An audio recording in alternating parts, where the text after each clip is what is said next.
The first war in human history. What really happened, who started it, and why it changed everything. More than 5,000 years ago, before empires, before written history as we know it, before even the idea of nations, human beings fought the very first recorded war. But here is the mystery. Why did it happen? Who started it? And what did war even look like when civilization itself was still young? Today, we go back to the beginning of human conflict, to the first war in history.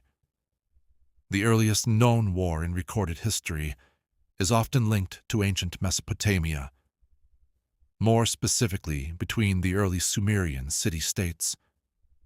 One of the earliest examples is the conflict between the cities of Lagash and Umma, around 2500 BCE. Unlike modern wars, this was not about continents or ideologies.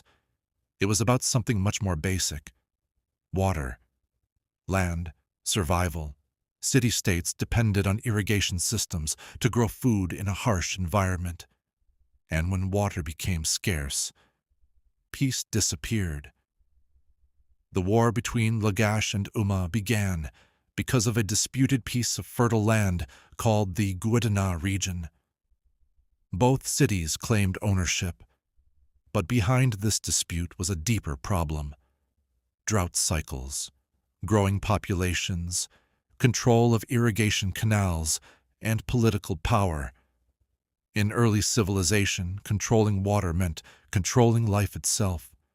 So what started as a border disagreement slowly escalated into armed conflict.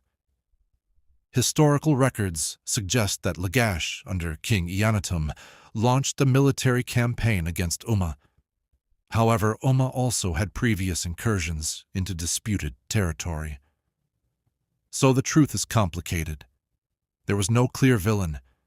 Instead, this was a cycle of retaliation between two early city-states trying to survive. Eannatum of Lagash eventually gained the upper hand and expanded his influence. He even left behind one of the earliest war monuments in human history, the Stele of the Vultures, showing scenes of battle and victory. This was not war as we know it today. There were no empires, no steel weapons, no cavalry divisions. Armies were small but organized. They used bronze spears, shields made of wood and leather, chariots in some regions, infantry formations of spearmen. Combat was brutal and close range.